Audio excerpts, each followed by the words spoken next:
प्रिय दर्शक बंधुओं, आज का यह पावन अवसर अत्यंत दुर्लभ और शुभ संयोग लेकर आया है। नवरात्रि का 5वां व्रत, जिसमें माता स्कंद माता की पूजा की जाती है, और साथ ही सोमवार का दिन, जो भगवान शिव को समर्पित है। यह दोनों मिलकर एक अत्यंत पवित्र और शक्तिशाली योग बनाते हैं। ऐसा संयोग बार बार नहीं आता, बल्कि सालों में एक बार ही देखने को मिलता है। इसलिए इसका महत्व और भी अधिक बढ़ जाता है। माता स्कंद माता को भगवान कार्तिकेय की माता के रूप में पूजा जाता है, और वे ममता, करुणा और शक्ति की प्रतीक मानी जाती है। वहीं सोमवार का दिन महादेव का होता है, जो अपने भक्तों के दुख हरने वाले और शीघ्र प्रसन्न होने वाले देव हैं। जब इस दिन स्कंद माता की आराधना और महादेव की पूजा एक साथ की जाती है, तो यह भक्तों के जीवन में विशेष आशीर्वाद लेकर आता है।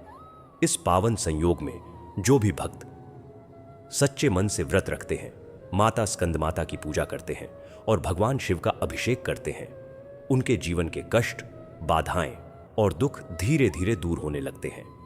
महादेव की कृपा से जीवन में शांति, स्थिरता और सफलता आती है, और माता स्कंद माता का आशीर्वाद परिवार में सुख, प्रेम और संतोष बनाए रखता है। कहा जाता है कि इस दुर्लभ योग में किया गया जप, तप और भक्ति कई गुना फल देता है। ओम नमः शिवाय का जप करना, शिवलिंग पर जल अर्पित करना और माता स्कंद माता का ध्यान करना अत्यंत शुभ माना जाता है।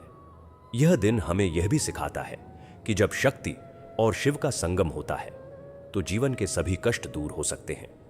आप सभी से विनम्र निवेदन है कि इस कथा को शांत मन और पूर्ण श्रद्धा के साथ सुने। यह अवसर बहुत ही पवित्र और लाभदायक है। इसे व्यर्थ न जाने दें। पूरे विश्वास और भक्तिभाव से पूजा करें और अपने जीवन में सकारात्मक परिवर्तन का अनुभव करें।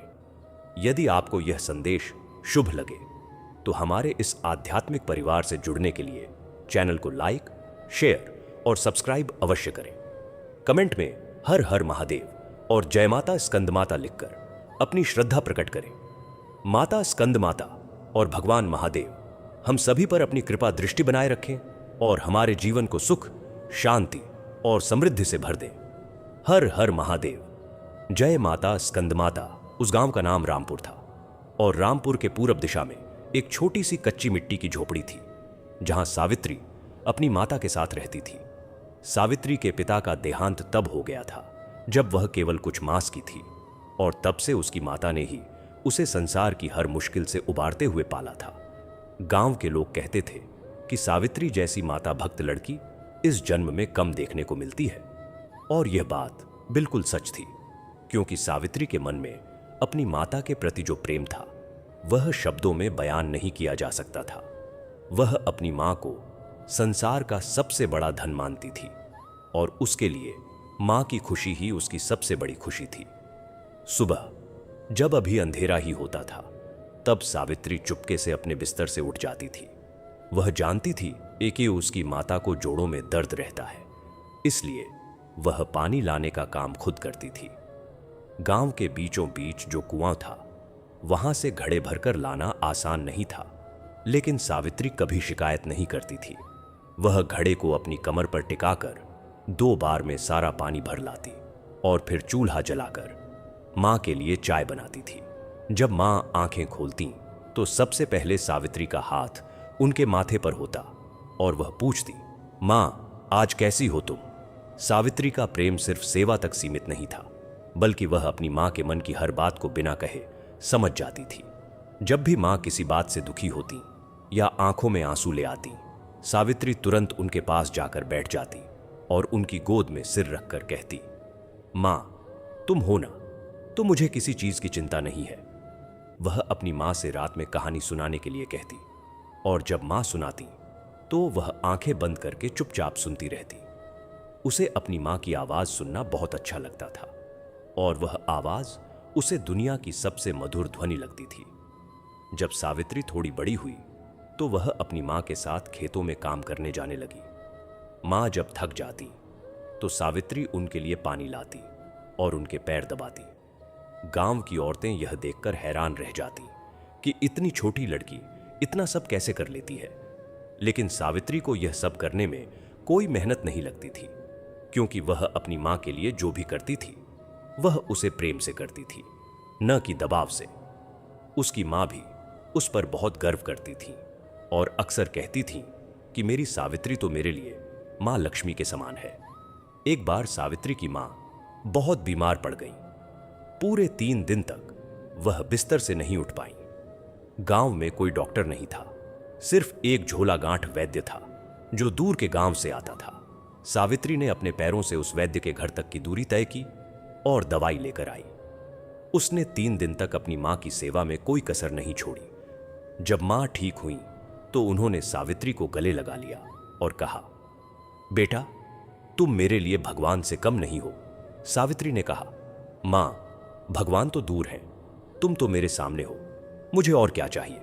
सावित्री का अपनी माता से प्रेम इतना गहरा था कि वह हर सुबह सबसे पहले मां के चरण स्पर्श करती और हर रात सोते समय मां का आशीर्वाद लेती। उसके जीवन का केंद्र उसकी मां थी और मां की खुशी ही उसकी सबसे बड़ी पूजा थी। गांव के सभी लोग सावित्री को उसके माता प्रेम के लिए जानते थे और उसकी मिसाल दिया करते थे कि यदि कोई संतान चाहिए तो सावित्री जैसी बेटी होनी चाहिए।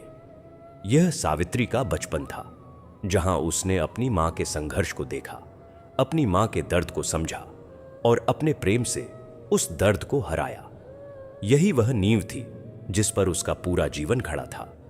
यही प्रेम आगे चलकर उसकी तपस्या का कारण बना और यही प्रेम उसे माता स्कंद माता की कृपा का पात्र बनाने वाला था। जैसे जैसे सावित्री बड़ी होती गई, वैसे वैसे उसकी सुंदरता और उसके सद्गुणों की चर्चा चारों ओर फैलने लगी।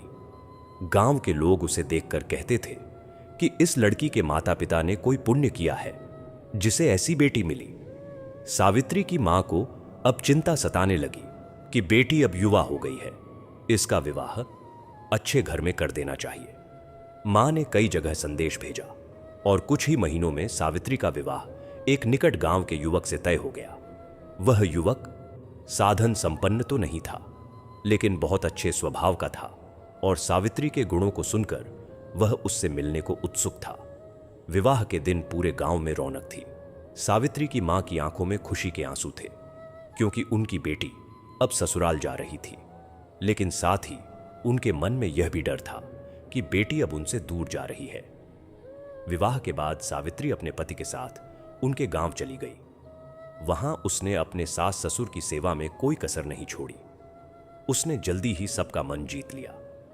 उसकी सास को वह बहुत अच्छी लगने लगी और वह अक्सर कहती थी कि मेरी बहू तो घर की लक्ष्मी है। विवाह के कुछ महीने बीत गए, फिर 1 वर्ष बीत गया, लेकिन सावित्री को संतान सुख नहीं हुआ। पहले तो सबने धैर्य रखा कि अभी समय लगता है, लेकिन जब 3 वर्ष बीत गए तब घर में चिंता बढ़ने लगी। सास के मुख से कभी कभी ऐसे शब्द निकल जाते जो सावित्री को चुभते थे। पति भले ही चुप रहता था, लेकिन उसकी आंखों में भी एक उदासी आ गई थी। गांव के लोग ताने मारने लगे कि देखो, इसके घर तो लक्ष्मी आई थी, लेकिन लक्ष्मी के साथ संतान नहीं आई। सावित्री यह सब सुनकर अंदर ही अंदर घुलने लगी। वह अपनी मां के पास गई तो मां ने उसे समझाया, बेटा, धैर्य रखो, भगवान की इच्छा जो होगी वही होगा। लेकिन सावित्री का मन अब शांत नहीं था। उसे लगता था कि उसकी वजह से ही घर में दुख है। उसने कई बार मंदिरों में जाकर पूजा अर्चना की, कई व्रत रखे, लेकिन कोई फल नहीं मिला। 4 वर्ष बीत गए, 5 वर्ष बीत गए। अब सावित्री के ससुराल में ताने और बढ़ गए। सास अब खुलकर कहने लगी थी कि हमारा घर तो बांझ बहू से भर गया। सावित्री का पति चाहकर भी कुछ नहीं बोल पाता था, क्योंकि वह भी अब संतान की चाह में बेचैन हो गया था। सावित्री ने कई वैद्यों और डॉक्टरों को दिखाया, लेकिन कोई इलाज कारगर नहीं हुआ। रातों की नींद उसने खो दी थी। वह अक्सर सोचती थी कि क्या उसके जीवन में यही दुख हमेशा रहेगा, क्या उसे कभी मां बनने का सुख नहीं मिलेगा। लेकिन इन सब के बीच सावित्री ने अपना विश्वास नहीं खोया था। वह जानती थी कि कोई ना कोई रास्ता जरूर होगा, कोई ना कोई माता उसकी पुकार जरूर सुनेगी। सावित्री की छोटी बहन का नाम मालती था। वह सावित्री से 3 वर्ष छोटी थी, लेकिन स्वभाव में उससे बिल्कुल अलग थी। जहां सावित्री सरल और निस्वार्थ थी, वहीं मालती स्वभाव से ईर्ष्यालु और स्वार्थी थी। बचपन में जब दोनों बहनें साथ रहती थीं, तब भी मालती को सावित्री की हर चीज से जलन होती थी। अगर किसी ने सावित्री की तारीफ की तो मालती चुप हो जाती थी। अगर सावित्री को कोई उपहार मिलता तो मालती उसे देखकर जलती थी, लेकिन तब मां के होने के कारण वह ज्यादा कुछ नहीं बोल पाती थी। जब सावित्री का विवाह हुआ तो मालती को लगा कि अब वह सबकी नजरों में आएगी, लेकिन ऐसा नहीं हुआ। सावित्री के ससुराल जाने के बाद भी लोग उसी की चर्चा करते थे कि कैसी अच्छी लड़की है, कैसे सबका मन जीत लिया। मालती को यह बात बहुत खल रही थी। जब सावित्री को संतान नहीं हुई तो मालती को एक अजीब सी खुशी होने लगी। उसे लगा कि अब लोग सावित्री की तारीफ करना बंद कर देंगे। अब उसकी बड़ी बहन भी उतनी पूजनीय नहीं रहेगी जितनी पहले थी। वह चुपके से अपने मन में मुस्कुराती थी। जब भी कोई सावित्री की संतान न होने की बात करता था, मालती मानो उस बात को और बढ़ाने का काम करती थी। वह गांव में कहती फिरती थी कि देखो, हमारे घर की बड़ी बहू कितनी अभागी है। सावित्री को जब इस बात का पता चला तो उसे बहुत दुख हुआ, लेकिन उसने मालती को कुछ नहीं कहा। वह चुप रही। लेकिन मालती का ईर्ष्या का भाव यही नहीं रुका। जब उसे पता चला कि सावित्री संतान प्राप्ति के लिए नवरात्रि का व्रत रखने वाली है तो वह भड़क उठी। उसे यह बात बर्दाश्त नहीं हुई कि सावित्री को संतान मिल जाए तो फिर से सब उसी की तारीफ करने लगेंगे। मालती को लगा कि यदि सावित्री को बच्चा हो गया तो उसका महत्व और कम हो जाएगा। वह खुद अविवाहित थी और उसकी बड़ी बहन, जो पहले से ही सबकी चहेती थी, अगर मां बन गई तो फिर कोई उसकी ओर देखेगा भी नहीं। मालती ने अपने मन में ठान लिया कि वह सावित्री को बच्चा होने ही नहीं देगी। वह चाहती थी कि सावित्री हमेशा संतानहीन बनी रहे, ताकि लोग उसे अभागी कहते रहें और उसकी तारीफ करना बंद कर दें। यह ईर्ष्या की भावना इतनी गहरी थी कि मालती अपनी ही बहन के सुख में बाधक बनने को तैयार हो गई। उसने सोचा कि वह हर संभव तरीके से सावित्री की पूजा में विघ्न डालेगी, ताकि उसका व्रत सफल न हो सके और वह कभी मां न बन सके। मालती ने अब अपनी योजना बनानी शुरू कर दी। वह जानती थी कि सावित्री बहुत श्रद्धालु है और उसकी श्रद्धा ही उसकी सबसे बड़ी ताकत है। इसलिए उसने सोचा कि वह इसी श्रद्धा पर ही प्रहार करेगी। नवरात्रि शुरू होने से पहले ही मालती सावित्री के ससुराल आ गई। उसने बहाना बनाया कि वह बहुत दिनों से अपनी बहन से मिलने नहीं आई है, लेकिन असली मकसद कुछ और ही था। वह यहां आकर सावित्री की पूजा में विघ्न डालना चाहती थी। पहले दिन से ही मालती ने अपना काम शुरू कर दिया। सावित्री जब पूजा की तैयारी कर रही थी तो मालती ने चुपके से पूजा का सामान बिखेर दिया। सावित्री ने जब देखा तो उसे लगा कि शायद गलती से गिर गया होगा। उसने कुछ नहीं कहा। दूसरे दिन मालती ने घर के अन्य सदस्यों के बीच सावित्री के खिलाफ बातें करनी शुरू कर दी। उसने सास से कहा कि सावित्री तो अब पूजा के चक्कर में घर का कोई काम नहीं कर रही है। उसने पति से कहा कि तुम्हारी पत्नी को तो अब घर की कोई फिक्र ही नहीं रही। सावित्री की सास, जो पहले से ही संतान न होने से नाराज थी, वह मालती की बातों में आ गई। उसने सावित्री को ताने मारने शुरू कर दिए कि तुम तो बस पूजा करो, बस तुम्हारे पूजा से ही घर में बच्चा आ जाएगा। तीसरे दिन मालती ने और भी बड़ा षड्यंत्र रचा। उसने सावित्री के पति से कहा कि तुम्हारी पत्नी किसी तांत्रिक के पास जाती है। यह सुनते ही पति को गुस्सा आ गया। उसने सावित्री से खूब झगड़ा किया। सावित्री समझाने की कोशिश करती रही, लेकिन कोई उसकी बात सुनने को तैयार नहीं था। घर में कलह का माहौल बन गया। सावित्री की आंखों से आंसू बह रहे थे, लेकिन उसने अपना व्रत नहीं तोड़ा। वह चुपचाप अपने कमरे में जाकर माता से प्रार्थना करती रही। चौथे दिन मालती ने सावित्री की पूजा की थाली छुपा दी। जब सावित्री ने थाली ढूंढी तो उसे कहीं नहीं मिली। मालती ने मुस्कुराते हुए कहा, शायद माता को तुम्हारी पूजा स्वीकार नहीं है, इसलिए सामान गायब हो गया। सावित्री को कुछ समझ नहीं आया, लेकिन उसने हार नहीं मानी। उसने जो कुछ भी घर में था उसी से एक छोटी सी थाली सजाई और श्रद्धा से पूजा की। मालती यह देखकर और भी जल गई। उसने ठान लिया कि 5वें दिन वह ऐसा कुछ करेगी कि सावित्री की पूजा पूरी ही न हो सके। सावित्री को जब पता चला कि नवरात्रि आ रही है तो उसने मन ही मन निश्चय कर लिया था कि इस बार वह ऐसा व्रत रखेगी जो उसने कभी नहीं रखा।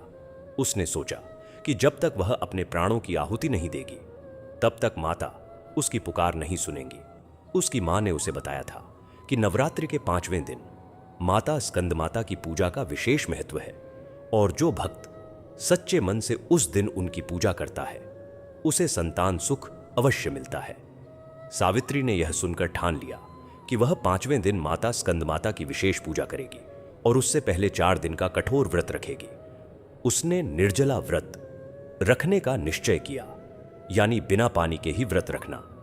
उसके परिवार वालों ने उसे मना किया कि इतना कठोर व्रत तेरे शरीर के लिए ठीक नहीं है, लेकिन सावित्री नहीं मानी। उसने कहा, मेरी श्रद्धा ही मेरी ताकत है, माता मेरी रक्षा करेंगी। पहले दिन उसने सुबह उठकर स्नान किया और माता का ध्यान करके व्रत शुरू किया। दिन भर उसने कुछ नहीं खाया, न पानी पिया। वह घर के सभी काम करती रही, लेकिन उसके होठों पर माता का नाम था।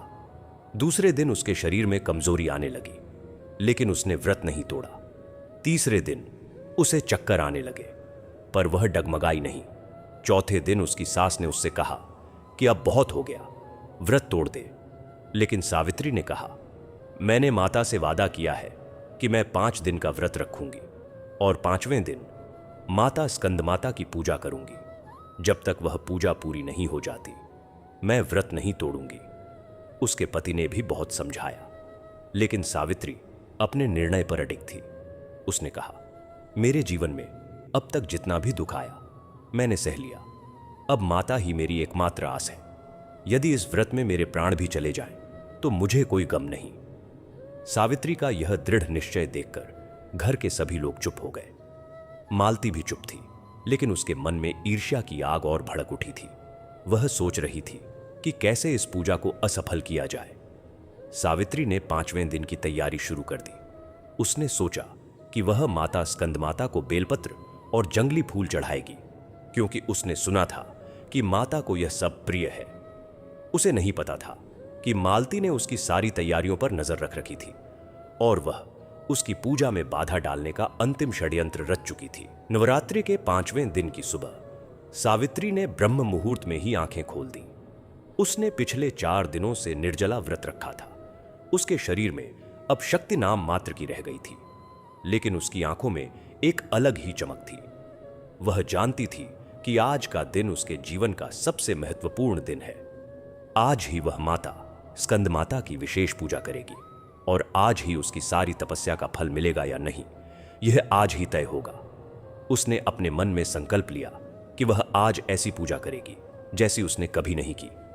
वह माता को अपने हृदय का सच्चा भाव अर्पित करेगी और जब तक माता प्रसन्न नहीं हो जाती तब तक वह अपने व्रत को नहीं तोड़ेगी। सावित्री ने सबसे पहले घर के मंदिर को साफ किया। उसने अपने हाथों से फर्श को पोंछा और गाय के गोबर से लीपा।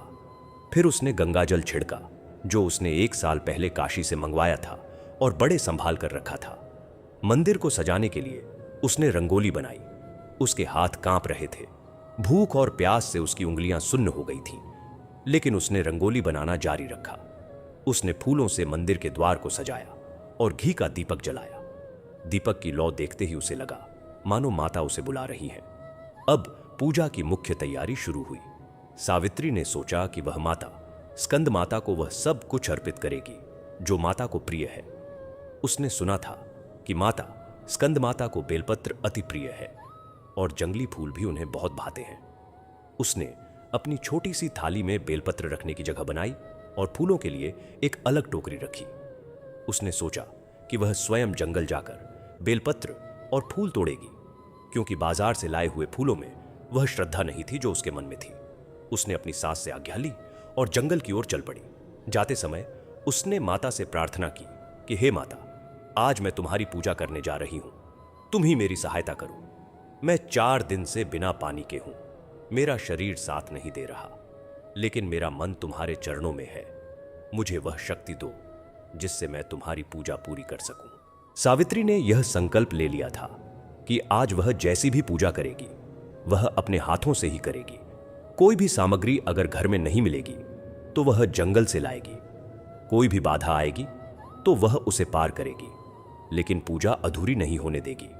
यह उसका दृढ़ संकल्प था और इसी संकल्प के साथ वह अपने जीवन की सबसे बड़ी परीक्षा की ओर बढ़ रही थी। मालती ने सावित्री को जंगल जाते देख लिया था। उसने सोचा कि यही सही मौका है जब वह सावित्री की पूजा को पूरी तरह नष्ट कर सकती है।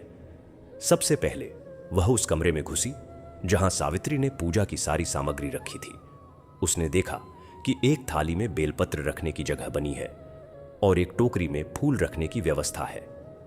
उसने बिना समय गंवाए वह सारी सामग्री उठाई और घर के पिछले हिस्से में जहां कूड़ा फेंका जाता था वहां जाकर सब कुछ फेंक दिया। उसने सोचा कि अब सावित्री लौट कर आएगी तो उसे पूजा सामग्री नहीं मिलेगी और उसकी पूजा अधूरी रह जाएगी। लेकिन मालती की ईर्ष्या यहीं नहीं रुकी। उसने सोचा कि अगर सावित्री जंगल से फूल और बेलपत्र लेकर आ गई तो फिर भी उसकी पूजा हो सकती है। इसीलिए उसने एक और षड्यंत्र रचा। वह उस रास्ते पर चली गई जहां से सावित्री जंगल जाती थी। रास्ते में उसने बड़े बड़े पत्थर और रोड़े बिखेर दिए। कुछ जगहों पर उसने कांटों की टहनियां डाल दी और कुछ जगहों पर उसने मिट्टी में पानी डालकर कीचड़ बना दिया। वह जानती थी कि सावित्री 4 दिन के निर्जला व्रत से कमजोर है और उसके पैरों में चप्पल भी नहीं है। ऐसे में वह इस रास्ते से गुजरेगी तो या तो गिर जाएगी या फिर उसे चोट लगेगी, और अगर वह घायल हो गई तो वापस लौट आएगी और पूजा नहीं कर पाएगी। मालती ने यह सब करने के बाद चुपके से घर लौट आई और अपने कमरे में जाकर बैठ गई, मानो उसे कुछ पता ही ना हो। जब सावित्री कुछ देर बाद वापस लौटी तो उसने देखा कि रास्ता पहले जैसा नहीं था। उसे समझ नहीं आ रहा था कि यह सब कैसे हुआ। उसने सोचा कि शायद कोई जानवर आया होगा या रात की हवा से यह सब हुआ होगा। उसने धीरे धीरे कांटों को हटाया और पत्थरों को एक तरफ किया। उसके पैरों में कांटे चुभ रहे थे, खून निकल रहा था, लेकिन वह रुकी नहीं। वह आगे बढ़ती गई। जब वह घर पहुंची तो उसने सबसे पहले पूजा सामग्री की तरफ देखा। थाली खाली थी, टोकरी खाली थी। उसने सोचा शायद किसी ने रख दिया होगा, लेकिन उसे कुछ नहीं मिला। उसने अपनी सास से पूछा तो सास ने कहा, हमें तो कुछ पता नहीं। सावित्री को कुछ समझ नहीं आ रहा था। तभी उसकी नजर मालती पर पड़ी। मालती मुस्कुरा रही थी। उस मुस्कुराहट में एक अजीब सी विजय थी। सावित्री को सब समझ में आ गया। उसे पता चल गया कि यह सब उसकी छोटी बहन का ही काम है। उसका दिल टूट गया। उसे यकीन नहीं हो रहा था कि उसकी अपनी बहन उसके साथ ऐसा कर सकती है। लेकिन सावित्री ने अपने आंसुओं को रोक लिया। उसने मन ही मन माता से प्रार्थना की, हे माता, तुम मेरी सारी परीक्षाएं जानती हो, मुझे अब तुम्हारा ही सहारा है। उसने अपनी थाली उठाई और जंगल की ओर चल पड़ी।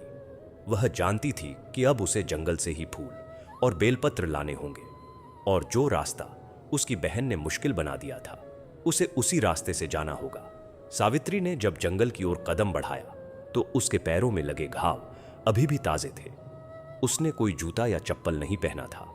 उसके पास था केवल उसकी श्रद्धा और उसका विश्वास।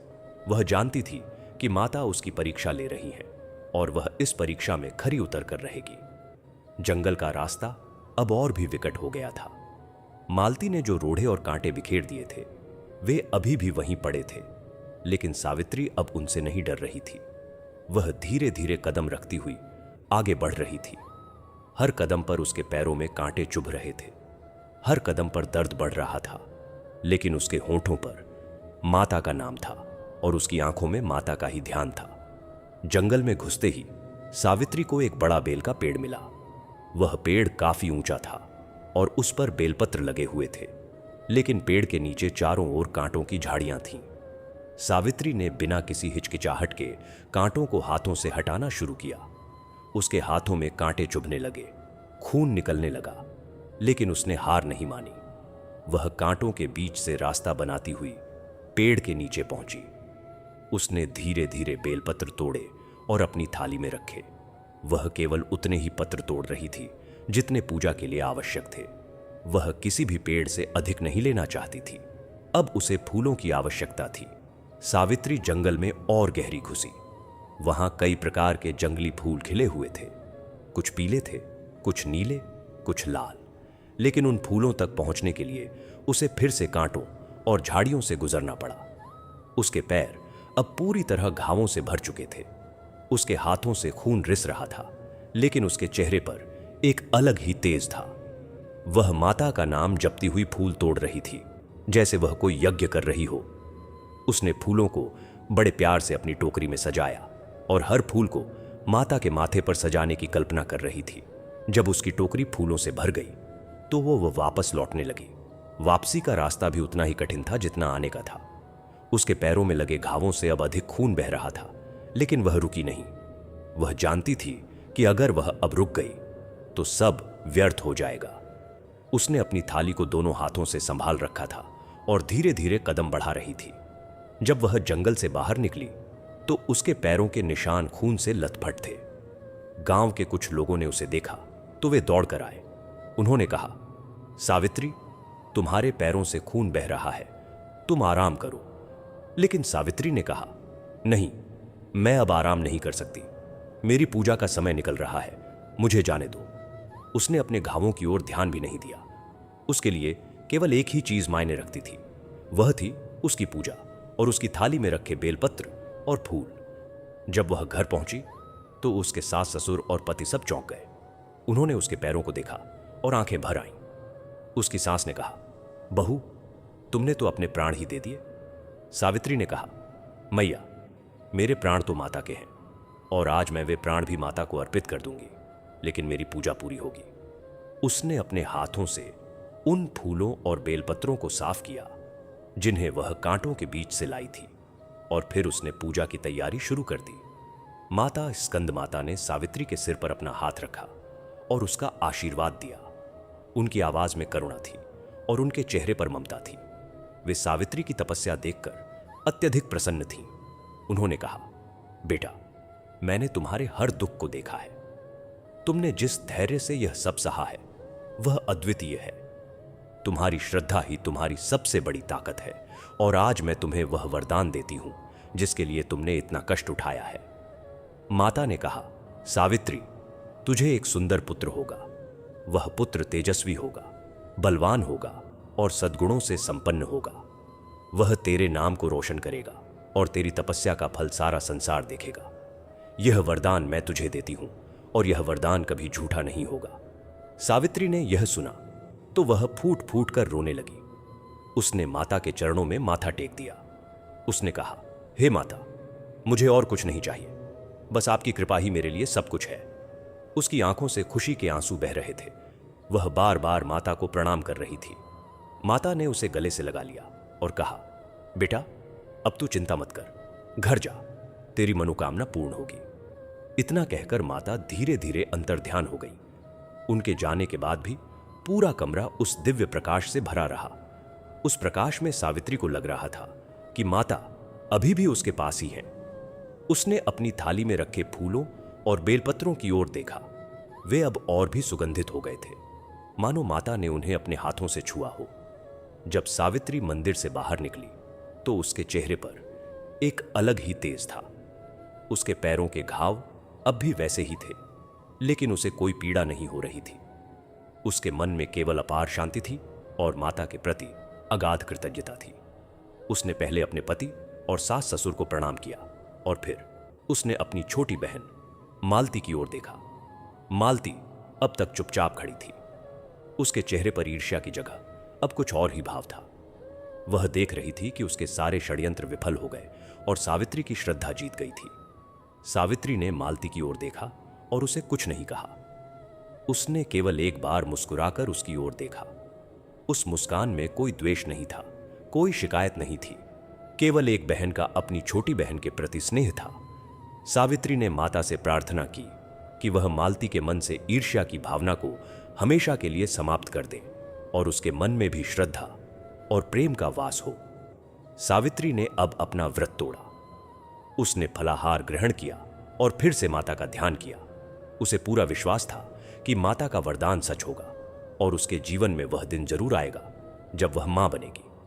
उसने मन ही मन संकल्प लिया कि जब उसे संतान प्राप्त होगी तो वह उसका नाम माता के नाम पर रखेगी, ताकि हमेशा माता की कृपा उस पर बनी रहे। माता स्कंद माता के वरदान के कुछ ही महीनों बाद सावित्री के घर खुशियां लौट आईं। जिस संतान की प्राप्ति के लिए उसने इतने वर्षों तक तपस्या की थी, जिसके लिए उसने कांटों पर चलकर फूल तोड़े थे, जिसके लिए उसने निर्जला व्रत रखा था, वह संतान अब उसके गर्भ में पल रही थी। जब यह समाचार घर में फैला तो पहले तो सभी को विश्वास नहीं हुआ, लेकिन जब सावित्री ने अपनी सास से कहा कि माता ने मुझे वरदान दिया था और वह वरदान सच हो रहा है, तो सभी की आंखें भर आईं। उसकी सास ने उसे गले लगा लिया और कहा, बहू, तुमने तो हमारे घर का नाम रोशन कर दिया। 9 महीने का समय बड़ी श्रद्धा और प्रतीक्षा में बीता। सावित्री ने हर दिन माता स्कंद माता की पूजा की। हर दिन उसने उन फूलों को याद किया जो उसने जंगल से तोड़े थे। हर दिन उसने उन कांटों को याद किया जिन पर उसके पैरों से खून बहा था। और हर दिन उसने माता को धन्यवाद दिया कि उन्होंने उसकी श्रद्धा को स्वीकार किया। जब प्रसव का समय आया तो पूरे घर में हलचल मच गई। गांव की दाई बुलाई गई और सावित्री की मां भी दूर से दौड़ी चली आई। जब सावित्री ने एक सुंदर बालक को जन्म दिया तो पूरा घर खुशियों से भर गया। बच्चे का रूप देखते ही बनता था। उसका मुखड़ा चांद के समान चमक रहा था। उसकी आंखें काजल के समान काली थीं और उसकी मुस्कान में एक अलग ही तेज था। गांव के सभी लोग बच्चे को देखने आए और सभी ने एक ही बात कही कि यह बच्चा किसी देवता का अवतार लगता है। सावित्री के पति ने बच्चे को गोद में लिया तो उनकी आंखों से आंसू बह रहे थे। उन्होंने सावित्री से कहा, तुमने मेरे जीवन को पूरा कर दिया। अब बच्चे का नामकरण करने की बारी थी। सावित्री ने अपने पति और सास से कहा कि मैं चाहती हूं कि इस बच्चे का नाम माता स्कंद माता के नाम पर रखा जाए। उसने कहा, माता ने मुझे वरदान दिया था और उसी वरदान से मुझे यह बच्चा मिला है, इसलिए इसका नाम स्कंदित रखा जाए। स्कंदित का अर्थ होता है वह जो स्कंद माता की कृपा से उत्पन्न हुआ हो। परिवार के सभी लोगों ने यह नाम पसंद किया और बच्चे का नाम स्कंदित रख दिया गया। स्कंदित जैसे जैसे बड़ा होने लगा वैसे वैसे उसके गुण भी निखरने लगे। वह बहुत ही सरल और माता भक्त बालक था। सावित्री उसे रोज माता की कहानियां सुनाती थी और स्कंदित बड़े ध्यान से उन कहानियों को सुनता था। वह अपनी मां से पूछता था, मां, माता ने तुम्हें कैसे दर्शन दिए? मां, तुमने कांटों पर क्यों चला था? और सावित्री हर बार उसे सारी कथा सुनाती थी। हर बार स्कंदित की आंखों में माता के प्रति श्रद्धा और बढ़ जाती थी। सावित्री का जीवन अब पूरी तरह बदल चुका था।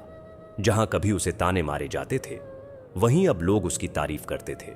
जहां कभी उसकी सास उससे नाराज रहती थी, वहीं अब वह उसे गले लगाती थी। लेकिन सावित्री का मन इन सब से ऊपर उठ चुका था। उसके लिए सबसे बड़ा सुख यह था कि माता ने उसकी सुन ली और उसे संतान का सुख दिया। उसने मन ही मन प्रण लिया कि वह स्कंदित को हमेशा माता के भक्ति के मार्ग पर चलाएगी और उसे सिखाएगी कि सच्ची श्रद्धा ही सबसे बड़ी ताकत होती है। जब स्कंदित का जन्म हुआ और पूरे घर में खुशियां मनाई जा रही थीं, तब मालती अपने कमरे में अकेली बैठी हुई थी। वह दरवाजे की ओट से सब कुछ देख रही थी, लेकिन उसके मन में अब वह ईर्ष्या नहीं थी जो पहले हुआ करती थी। उसने देखा था कि कैसे सावित्री ने उसके सारे षड्यंत्रों को बिना कुछ कहे सहन किया था। उसने देखा था कि कैसे सावित्री ने उसके द्वारा छुपाई गई पूजा सामग्री के अभाव में भी जंगल से कांटों के बीच से फूल और बेलपत्र तोड़कर लाए थे। उसने देखा था कि कैसे सावित्री ने उसके द्वारा रास्ते में डाले गए रोड़ों और कांटों पर नंगे पैर चलकर माता की पूजा की थी। और सबसे बड़ी बात, उसने देखा था कि कैसे माता स्कंद माता ने सावित्री को दर्शन दिए थे और उसे वरदान दिया था कि उसे सुंदर पुत्र होगा। और आज वह वरदान सच हो रहा था। सावित्री की गोद में वह सुंदर बालक खेल रहा था जिसके लिए उसने इतनी तपस्या की थी। मालती के मन में पहली बार यह विचार आया कि उसने जो किया वह बिल्कुल गलत था। वह अपनी ही बहन से जलती थी। वह नहीं चाहती थी कि सावित्री को संतान हो। उसने सावित्री की पूजा में बाधा डालने के लिए उसकी पूजा सामग्री छुपा दी थी। उसने रास्ते में रोड़े और कांटे डाल दिए थे। उसने सावित्री के पति और सास से झूठ बोलकर घर में कलह करवाई थी। उसने सावित्री के खिलाफ गांव में बातें फैलाई थीं। और इतना सब करने के बाद भी सावित्री ने कभी उससे एक बुरा शब्द नहीं कहा था। न ही उसने कभी किसी से मालती की शिकायत की थी, न ही उसने कभी मालती को कोई ताना मारा था। यह सोचकर मालती की आंखों से आंसू बहने लगे। उसे अपनी हरकतों पर बहुत पछतावा हो रहा था। वह सोच रही थी कि उसने अपनी ही बहन के साथ इतना बुरा कैसे कर लिया, जो उसे बचपन से ही प्यार करती थी, जिसने कभी उससे कुछ छिपा कर नहीं रखा था। वह अपने कमरे से निकली और सीधे सावित्री के पास गई। सावित्री स्कंदित को गोद में लिए बैठी थी और उसे दूध पिला रही थी। मालती ने उसके पैरों पर गिरकर माफी मांगी। उसके आंसू रुकने का नाम नहीं ले रहे थे। उसने कहा, दीदी मुझे माफ कर दो, मैंने तुम्हारे साथ बहुत बुरा किया।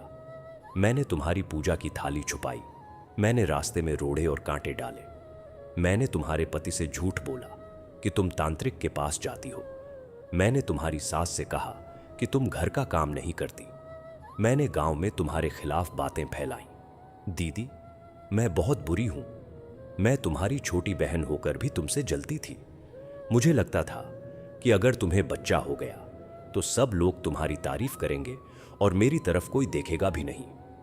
लेकिन आज मैं समझ गई कि तुम कितनी महान हो। तुमने मेरे सारे षड्यंत्र सहे और मुझसे कुछ नहीं कहा। तुमने मुझे कभी मां से शिकायत नहीं की, तुमने मेरा नाम तक नहीं लिया। दीदी मुझे माफ कर दो। सावित्री ने स्कंदित को एक तरफ रखा और मालती को उठाया। उसने मालती को अपने गले से लगा लिया। मालती के आंसू सावित्री के कंधे पर बह रहे थे। सावित्री ने कहा, मालती तू मेरी छोटी बहन है, भाई बहन के बीच कभी माफी नहीं मांगी जाती। मैं जानती हूं तू भूल में थी, तू ईर्ष्या के वश में आकर यह सब कर बैठी, लेकिन अब सब ठीक है। देख माता ने हम दोनों पर कितनी कृपा की है, मुझे यह सुंदर बच्चा दिया और तुझे सही रास्ता दिखा दिया। अब हम पीछे की बातों को भूल जाएं, आज से नई शुरुआत करते हैं। आज हम सब मिलकर माता का भजन करें। मालती ने सिर उठाकर सावित्री की ओर देखा। उसकी आंखों में अब ईर्ष्या नहीं थी, बल्कि प्रेम और कृतज्ञता थी। उसने कहा, दीदी तुम सच में माता के समान हो, तुमने मुझे माफ कर दिया। मैं जीवन भर तुम्हारी इस माफी को नहीं भूलूंगी। सावित्री ने उसके माथे पर प्यार से हाथ फेरा और कहा, अब रोना बंद कर, आज खुशी का दिन है। आज हम सब मिलकर माता स्कंद माता का भजन करेंगे। सावित्री ने अपने पति से कहा कि आज हम सब मिलकर माता की आरती करेंगे। उसने कहा, आज का दिन बहुत खास है। आज मेरी बहन को सच्चाई समझ में आई है। आज मेरी बहन मेरे पास वापस लौट आई है। आज हम सब एक साथ माता की भक्ति करेंगे और माता को धन्यवाद देंगे कि उन्होंने हम सबको एक साथ जोड़ा। सारा परिवार मंदिर में इकट्ठा हो गया। सावित्री ने स्वयं माता की आरती की थाली सजाई। उसने थाली में घी का दीपक रखा, फूल रखे, धूप बत्ती रखी और कुमकुम रखा।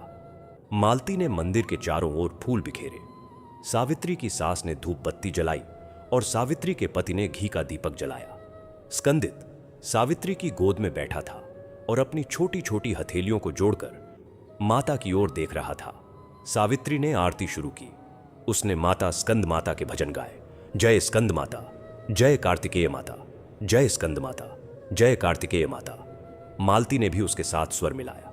उसकी आवाज में पहली बार सच्ची श्रद्धा थी। सास ने भी भजन गाया, पति ने भी गाया। सभी ने मिलकर माता की आरती गाई।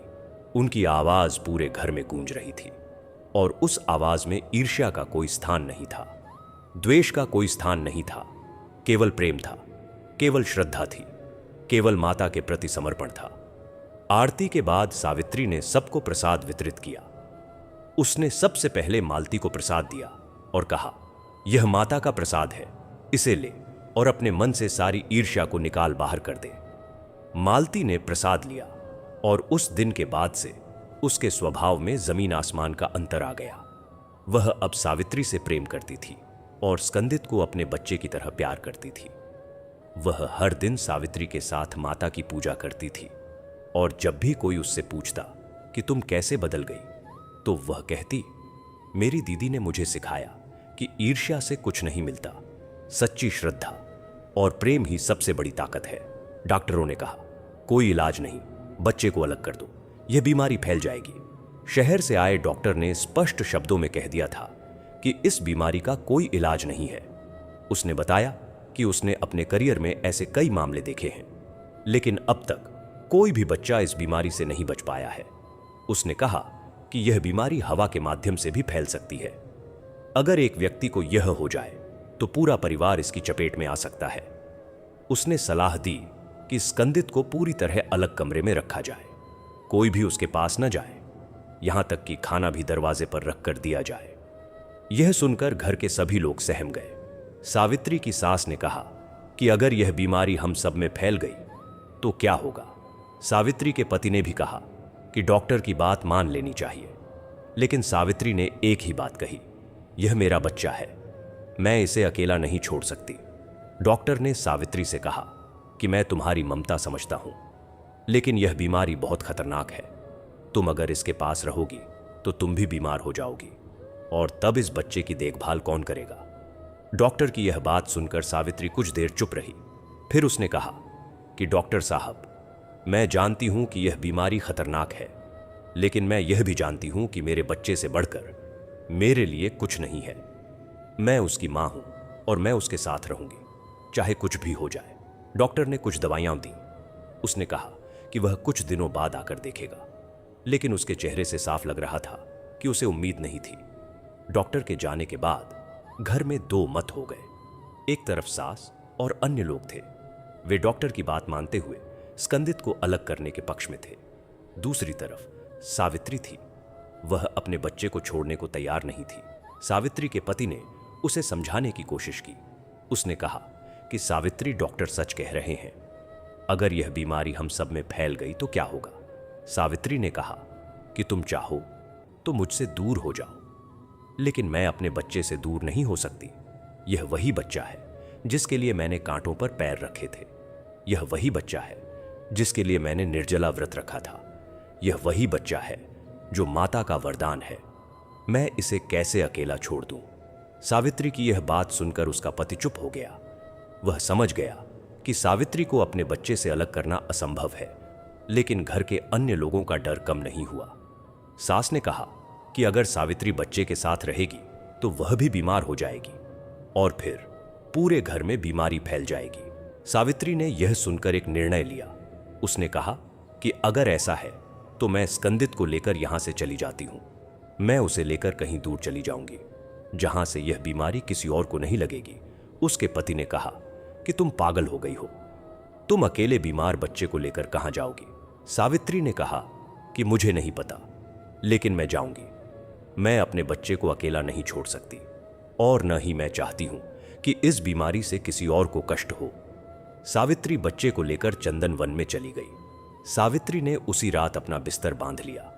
उसने स्कंदित को गोद में उठाया और एक छोटी सी पोटली बांधी। उस पोटली में उसने कुछ कपड़े रखे और माता स्कंद माता की एक छोटी सी मूर्ति रख ली। उसके पति ने उसे रोकने की बहुत कोशिश की। उसने कहा कि सावित्री, तुम पागल हो गई हो, तुम अकेले बीमार बच्चे को लेकर कहां जा रही हो? लेकिन सावित्री ने कहा कि तुम मुझे रोको मत, मैं जा रही हूं। मैं कहीं ऐसी जगह जाऊंगी जहां मैं माता से प्रार्थना कर सकूं और मेरा बच्चा ठीक हो जाए।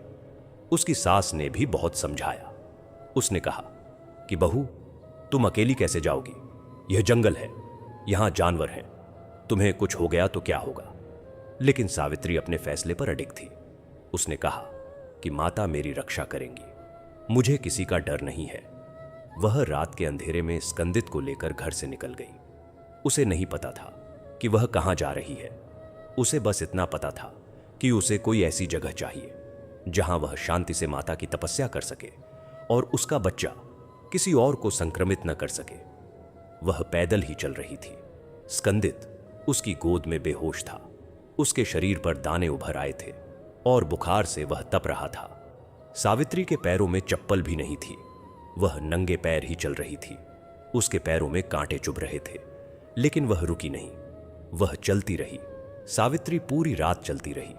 सुबह होते होते वह एक घने जंगल के पास पहुंची। उस जंगल का नाम था चंदन वन, क्योंकि यहां बहुत सारे चंदन के पेड़ थे।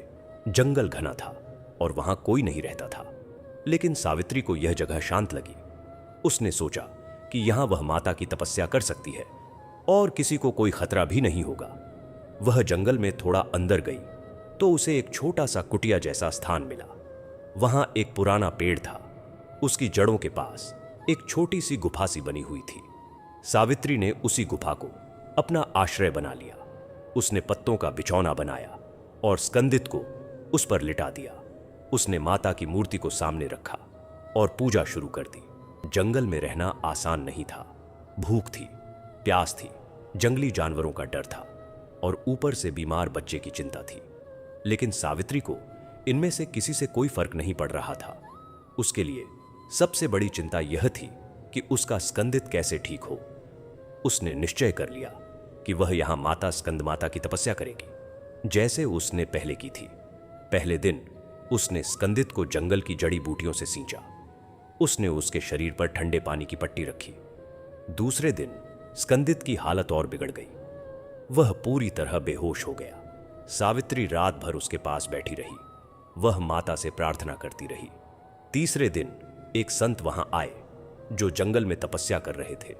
उन्होंने सावित्री को देखा तो पूछा कि बेटा तुम यहां कैसे, और एक बीमार बच्चे को लेकर अकेली।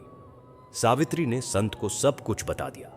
उसने बताया कि कैसे उसे माता के वरदान से स्कंदित मिला था और कैसे अब वह इस भयानक बीमारी से ग्रसित है। संत ने सावित्री की श्रद्धा देखी तो वे अत्यधिक प्रभावित हुए। संत ने कहा कि बेटा तुमने बहुत साहस किया है, तुम अपने बच्चे को नहीं छोड़ा, यही सच्ची ममता है। अब मैं तुम्हें एक रास्ता बताता हूं। संत ने कहा कि यहां इसी जंगल में माता स्कंदमाता का एक प्राचीन स्थान है। वहां जाकर तपस्या करो और माता की उत्पत्ति की कथा का श्रवण करो। माता अवश्य प्रसन्न होंगी और तुम्हारे बच्चे की रक्षा करेंगी। सावित्री ने संत को प्रणाम किया। उसने उसी दिन से माता की कठोर तपस्या शुरू कर दी। वह रोज माता की कथा सुनती थी और रोज माता से प्रार्थना करती थी कि हे माता, एक बार फिर से मुझ पर कृपा करो और मेरे स्कंदित को बचाओ। वहां संत ने कहा, माता स्कंद माता की कठोर तपस्या करो, माता की कथा सुनो। जब सावित्री तीसरे दिन चंदन वन में स्कंदित को लेकर बैठी थी, तभी एक संत वहां आए। वे संत बहुत बड़े तपस्वी थे। वे उसी जंगल में एक गुफा में रहकर माता स्कंद माता की तपस्या कर रहे थे। उनका शरीर दुबला पतला था, लेकिन उनके चेहरे पर एक अलग ही तेज था। उनकी आंखों में करुणा भरी हुई थी। उन्होंने सावित्री को देखा तो उनके मन में दया आ गई। वह एक बीमार बच्चे को लेकर जंगल में अकेली बैठी थी। उसके पैरों में घाव थे, उसके कपड़े फटे हुए थे, लेकिन उसकी आंखों में एक अजीब सी चमक थी। वह चमक उसकी श्रद्धा की थी, उसके विश्वास की थी। संत ने सावित्री के पास आकर कहा कि बेटा तुम कौन हो और तुम इस जंगल में अकेली कैसे? यह बच्चा तुम्हारा कौन है? सावित्री ने संत को प्रणाम किया। उसने अपनी सारी कहानी संत को सुना दी। उसने बताया कि कैसे उसे माता स्कंद माता के वरदान से स्कंदित मिला था। उसने बताया कि कैसे उसकी छोटी बहन ने षड्यंत्र रचे थे। उसने बताया कि कैसे उसने कांटों पर चलकर फूल तोड़े थे और कैसे माता ने उसे दर्शन दिए थे। उसने यह भी बताया कि अब स्कंदित इस भयानक छूत की बीमारी से ग्रसित है। डॉक्टरों ने कहा है कि इसका कोई इलाज नहीं है, इसलिए वह स्कंदित को लेकर जंगल में आ गई है ताकि यह बीमारी किसी और को न लगे और वह यहां माता की तपस्या कर सके। संत ने सावित्री की सारी बातें ध्यान से सुनी। उनकी आंखों में आंसू आ गए।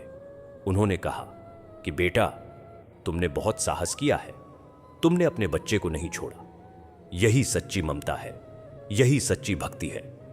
माता स्कंद माता उनकी ममता को देखकर अवश्य प्रसन्न होंगी, लेकिन तुम्हें अभी और कठोर तपस्या करनी होगी, क्योंकि यह बीमारी बहुत भयानक है। यह केवल माता की कृपा से ही ठीक हो सकती है। सावित्री ने संत से पूछा कि महाराज मैं क्या करूं? मैं अपने स्कंदित को कैसे ठीक कर सकती हूं? मैं पहले भी माता की तपस्या कर चुकी हूं, लेकिन अब मेरी शक्ति क्षीण हो गई है।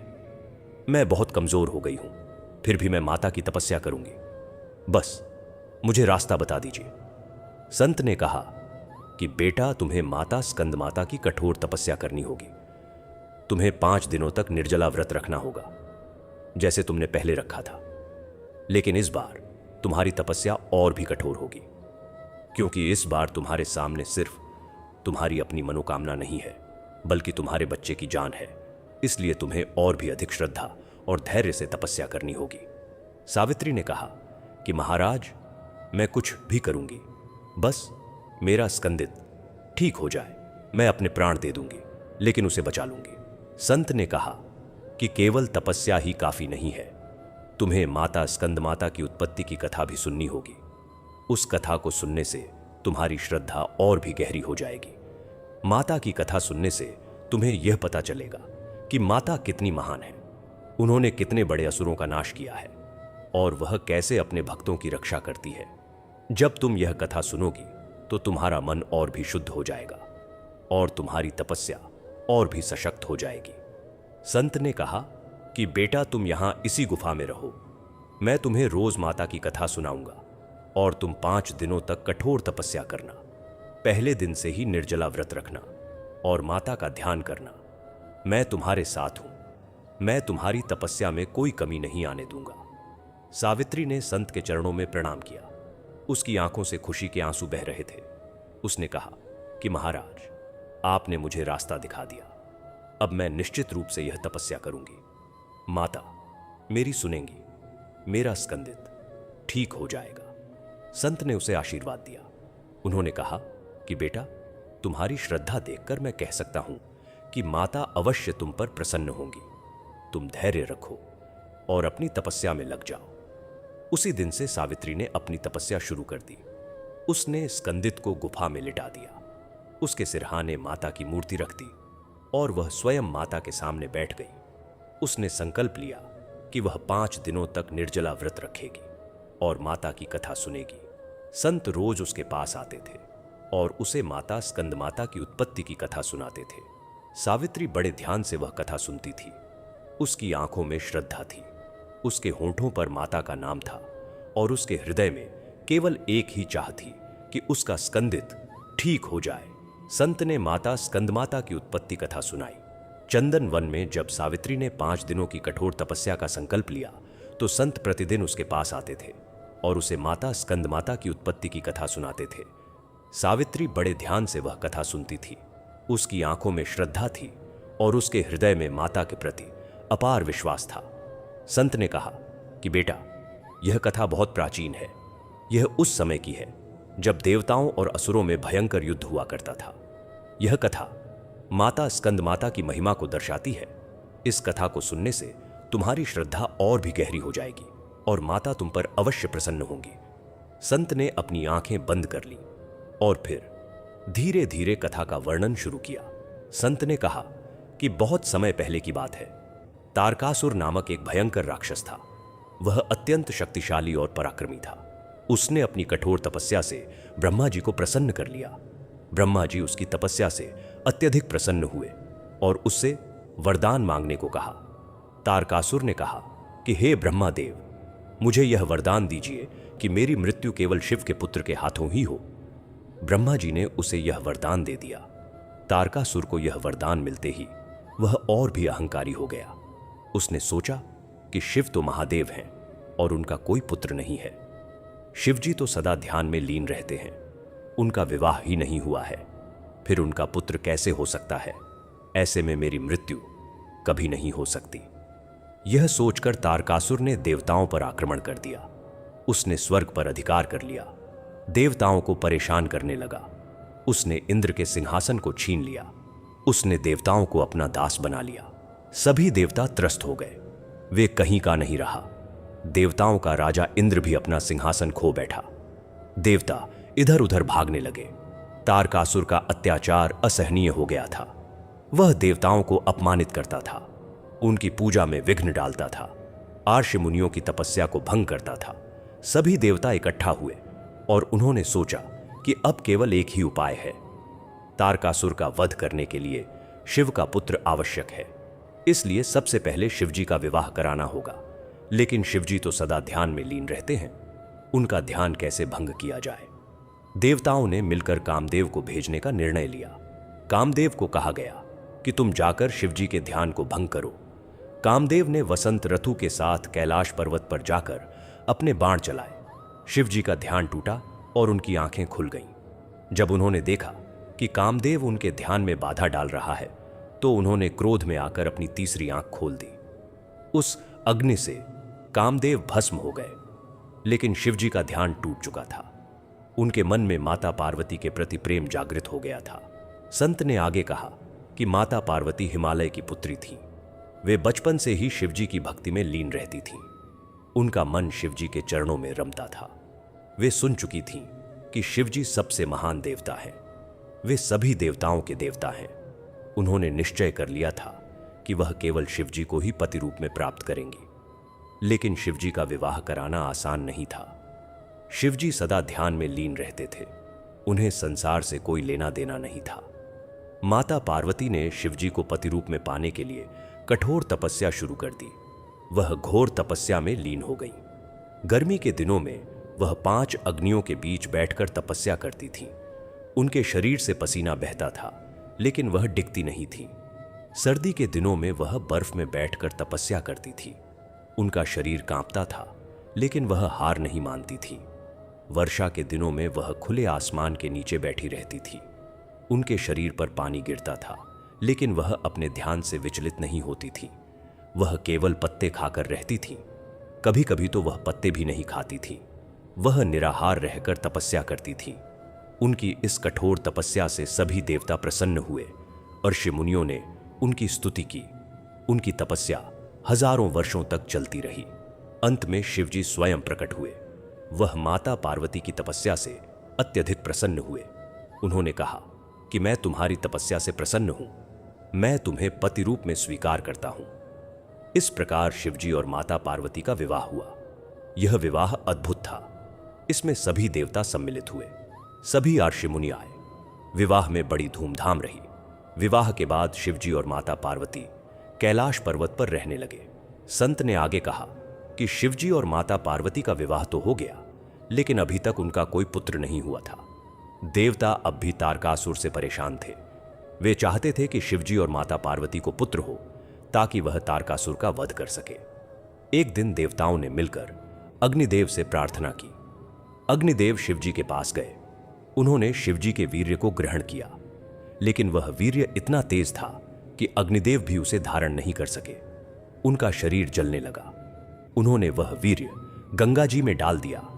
गंगा जी ने भी उसे धारण किया, लेकिन वह वीर्य इतना प्रचंड था कि गंगा जी भी उसे अधिक समय तक नहीं रख सकी। उनका जल उबलने लगा।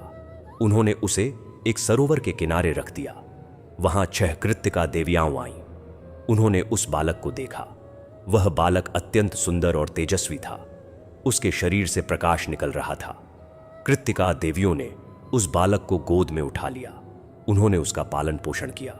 उन 6 ने मिलकर उस बालक को दूध पिलाया, उसका लालन पालन किया। इसलिए उस बालक का नाम कार्तिकेय पड़ा। कार्तिकेय का अर्थ होता है कृत्तिकाओं का पुत्र। उस बालक का एक नाम स्कंद भी है। जब माता पार्वती ने उस बालक को देखा तो उनका हृदय प्रेम से भर गया। उन्होंने उस बालक को अपनी गोद में ले लिया। वह बालक बहुत तेजी से बड़ा हुआ। वह अत्यंत शक्तिशाली और पराक्रमी हुआ। संत ने कहा कि जब कार्तिकेय बड़े हुए तो उन्होंने देवताओं का साथ दिया। सभी देवता उनके साथ हो गए। उन्होंने तारकासुर से युद्ध करने का निश्चय किया। तारकासुर बहुत शक्तिशाली था। उसने बहुत बड़ी सेना इकट्ठी कर ली थी। उसके साथ कई शक्तिशाली राक्षस थे। युद्ध शुरू हुआ। कार्तिकेय ने अपने पराक्रम से तारकासुर की सारी सेना का नाश कर दिया। उन्होंने अपने दिव्य अस्त्रों से राक्षसों को मार गिराया। अंत में कार्तिकेय और तारकासुर का भयंकर युद्ध हुआ। दोनों के बीच घमासान युद्ध हुआ। तारकासुर ने अपनी सारी शक्ति लगा दी, लेकिन कार्तिकेय उससे कहीं अधिक शक्तिशाली थे। कार्तिकेय ने अपने शक्ति अस्त्र से तारकासुर का वध कर दिया। तारकासुर मारा गया। इस प्रकार देवताओं को तारकासुर के आतंक से मुक्ति मिली। सभी देवताओं ने कार्तिकेय की स्तुति की। उन्होंने कहा कि आपने हमें इस भयंकर राक्षस से मुक्ति दिलाई। आप सदा हमारी रक्षा करें। देवताओं ने कार्तिकेय को सेनापति का पद दिया। कार्तिकेय देवताओं की सेना के प्रमुख हो गए। संत ने आगे कहा कि माता पार्वती जब कार्तिकेय को अपनी गोद में लिए हुए होती हैं, तब उन्हें स्कंद माता कहा जाता है। स्कंद का अर्थ होता है कार्तिकेय। इसलिए जो माता कार्तिकेय की माता है, वह स्कंद माता कहलाती है। माता स्कंद माता का स्वरूप अत्यंत सुंदर और दिव्य है। उनके 4 भुजाएं हैं। वह अपनी 2 भुजाओं में अपने पुत्र कार्तिकेय को धारण करती है। उनके एक हाथ में कमल का फूल है और दूसरे हाथ में वरदान मुद्रा है। वह एक हाथ से अपने भक्तों को आशीर्वाद देती है और दूसरे हाथ से उनका कष्ट हरती है। वह सिंह पर सवारी करती है। सिंह शक्ति और साहस का प्रतीक है। माता स्कंद माता की पूजा नवरात्रि के 5वें दिन की जाती है। इस दिन माता की विशेष कृपा होती है। जो भी भक्त सच्चे मन से माता स्कंद माता की पूजा करता है, उसे संतान सुख अवश्य मिलता है। माता स्कंद माता की कृपा से सभी रोग दूर होते हैं। वह अपने भक्तों की सभी मनोकामनाएं पूरी करती है। माता स्कंद माता की उपासना से जीवन में सुख शांति आती है। वह अपने भक्तों की रक्षा करती है और उन्हें सभी संकटों से मुक्ति दिलाती है। जो भी भक्त माता स्कंद माता की इस कथा को सुनता है और उनकी पूजा करता है, उसके सभी कष्ट दूर हो जाते हैं। उसे सुख, समृद्धि और संतान सुख की प्राप्ति होती है। संत ने कहा कि सावित्री, तुमने यह कथा सुन ली। अब तुम जान गई हो कि माता स्कंद माता कितनी महान है। उन्होंने अपने पुत्र कार्तिकेय को जन्म दिया और उन्हें असुरों का नाश करने वाला बनाया। वह स्वयं मां है और सभी भक्तों को माता का स्नेह प्रदान करती है। उनकी कृपा से कोई भी कार्य असंभव नहीं है। तुमने पहले भी माता की पूजा की थी और माता ने तुम्हें स्कंदित का वरदान दिया था।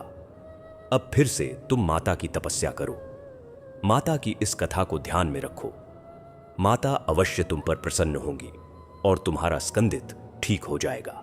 सावित्री ने यह कथा सुनी तो उसकी आंखों से आंसू बहने लगे। उसने संत को प्रणाम किया और कहा कि महाराज, माता कितनी महान है। उन्होंने अपने पुत्र को असुरों का नाश करने वाला बनाया और मैं तो केवल अपने पुत्र को ठीक कराना चाहती हूं। माता अवश्य मेरी सुनेंगी। उसने फिर से अपनी तपस्या में लग गई और माता से प्रार्थना करने लगी। सावित्री ने 5 दिन कठोर व्रत किया। माता ने दर्शन दिए। संत से माता स्कंद माता की उत्पत्ति कथा सुनने के बाद सावित्री ने अपनी तपस्या और भी अधिक श्रद्धा के साथ शुरू कर दी। उसने 5 दिनों के कठोर व्रत का संकल्प लिया था और वह उसे पूरा करने के लिए दृढ़ थी। पहले दिन से ही उसने निर्जला व्रत रखना शुरू कर दिया। उसने कुछ भी नहीं खाया और न ही एक बूंद पानी पिया। उसका शरीर पहले से ही कमजोर था, लेकिन उसकी श्रद्धा उसे शक्ति दे रही थी। वह सुबह उठकर स्नान करती थी और फिर माता स्कंद माता की मूर्ति के सामने बैठकर ध्यान करती थी। वह माता के मंत्रों का जाप करती थी और उनके नाम का स्मरण करती थी। स्कंदित उसके पास ही गुफा में लेटा हुआ था। उसका बुखार अभी भी उतरा नहीं था और उसके शरीर पर दाने बने हुए थे, लेकिन सावित्री ने पूरा विश्वास रखा कि माता उसकी पुकार सुनेंगी और उसका स्कंदित ठीक हो जाएगा।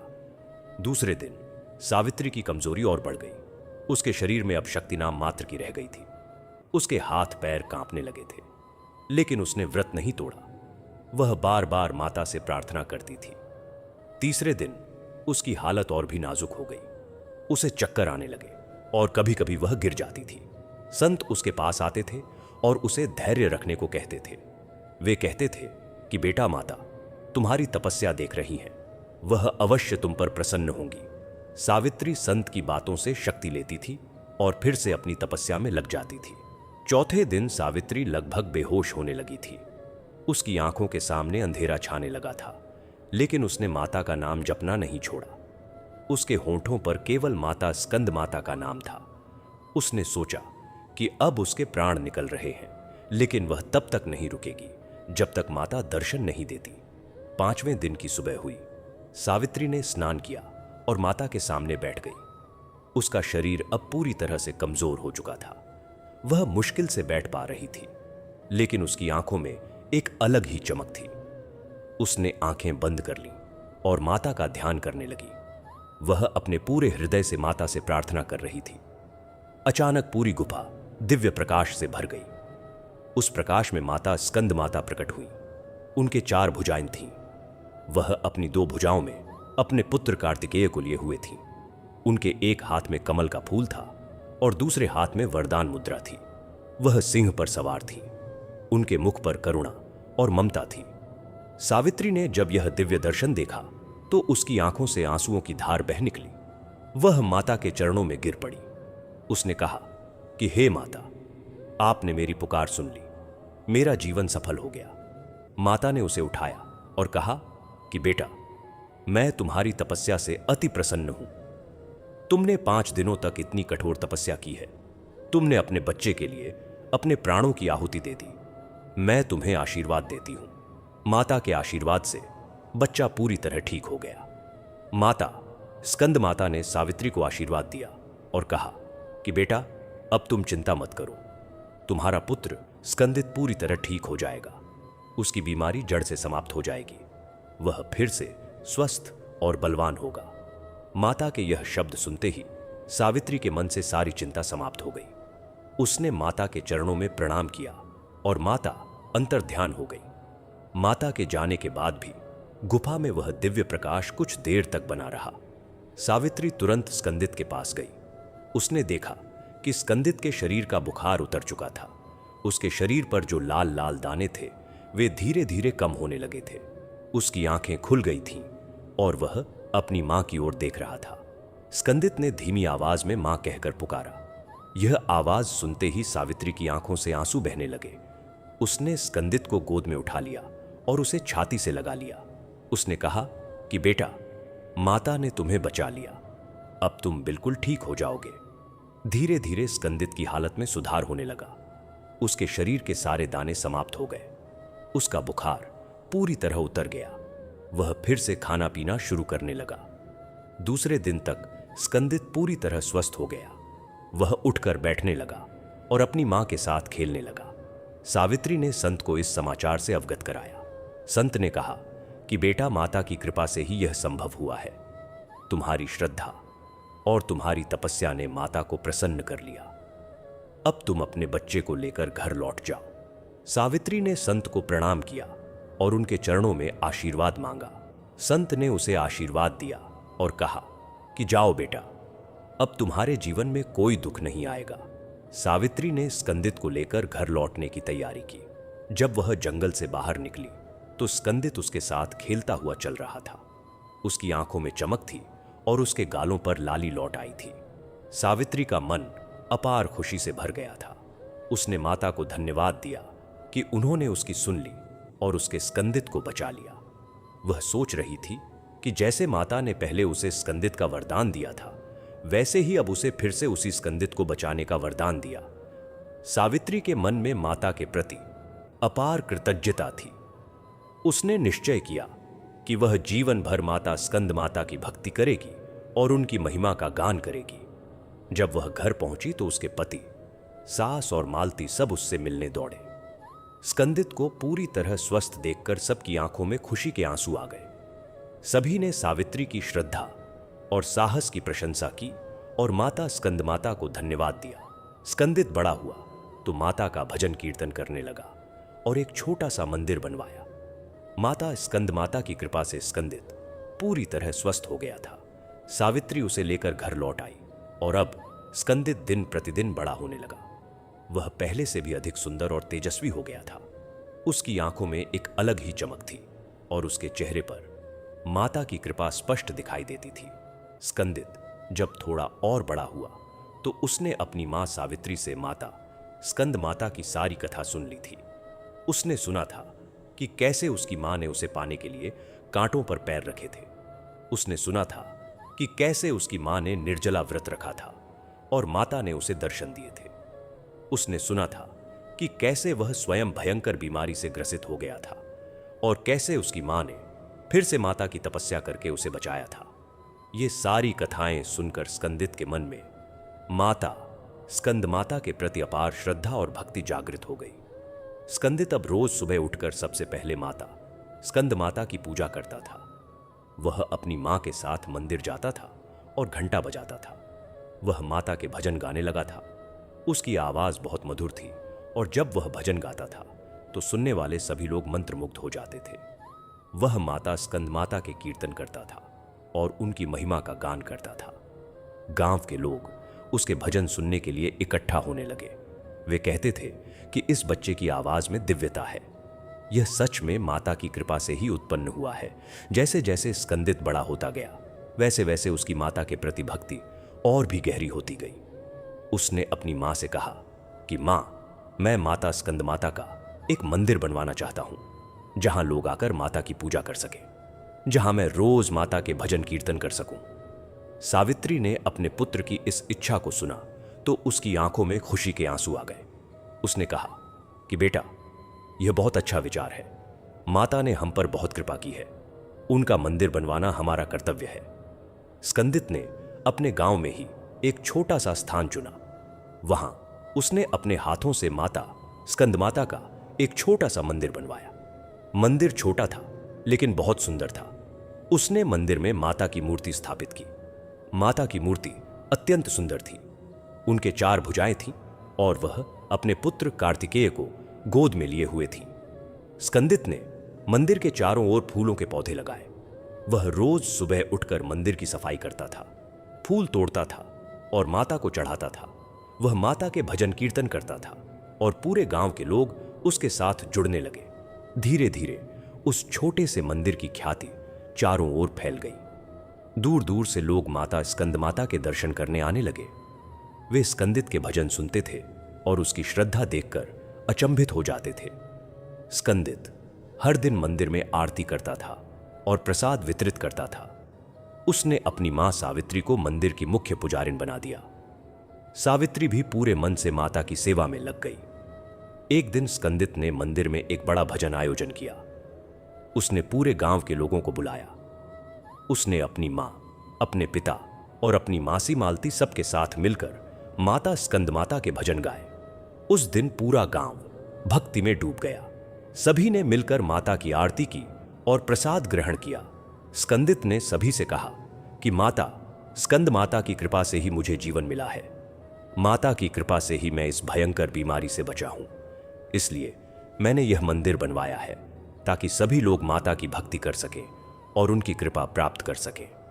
सावित्री अपने पुत्र की इस भक्ति और श्रद्धा को देखकर गर्व से भर गई। उसे लगा कि माता ने उसे जो वरदान दिया था वह सच में सुंदर और तेजस्वी पुत्र था। स्कंदित ने अपने जीवन का उद्देश्य माता की भक्ति को बना लिया था। वह हर दिन मंदिर जाता था, भजन करता था और लोगों को माता की महिमा सुनाता था। उसकी इस भक्ति को देखकर पूरा गांव माता स्कंद माता की उपासना करने लगा। स्कंदित और सावित्री की कहानी लोगों के लिए प्रेरणा बन गई। लोग कहने लगे कि सच्ची श्रद्धा और माता का भरोसा रखने वालों की कभी हार नहीं होती। माता स्कंद माता अपने भक्तों की हर संकट से रक्षा करती है और उन्हें सुख समृद्धि प्रदान करती है।